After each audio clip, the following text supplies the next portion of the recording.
আবার একটা নতুন সুন্দর শীতের সকালে কিন্তু তোমাদের সবাইকে স্বাগত। তো আমরা কিন্তু পৌঁছে গেছি হোটেলে। আমাদের হোটেলটা ছিল সাউথ গোয়াতে, যেটার নাম ছিল নীলামস দ্য গ্র্যান্ড হোটেল।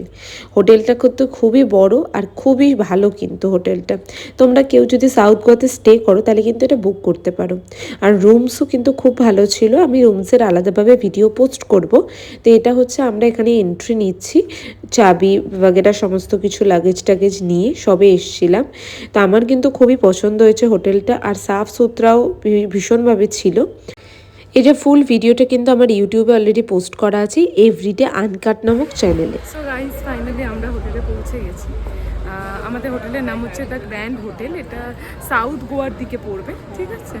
তো আমার খুব ভালো লাগছে, মানে হোটেলটা বেশ ভালো। এবার গিয়ে দেখা যাবে যে রুম কীরকম, সেটাও আমি তোমাদের দেখাবো যে রুমে কি আছে বা কী কী অ্যাভেলেবেল আছে কি নেই। তো চলো আগে যাওয়া যাক। এখনও এন্ট্রির জন্য গেছে, আমি একটু ওয়েট করছি, তারপর আমরা রুম পেয়ে যাবো। আজকের দিনটা সারাদিন একটু রিল্যাক্স করব, একটু এদিক ওদিক ঘুরবো, খাওয়া দাওয়া করবো। কাল থেকে অ্যাকচুয়ালি ঘোরা স্টার্ট করবো, যেহেতু আজকে একটা ট্রাভেল করে এসেছি, তো তাই জন্য অনেকটাই ক্লান্ত আছি, পরিশ্রমও আছে। তো তাই না আজকের দিনটা একটু রেস্ট করবো, অ্যাকচুয়ালি লেজার ডে যেটা আর কি। তো চলো যাওয়া যাক।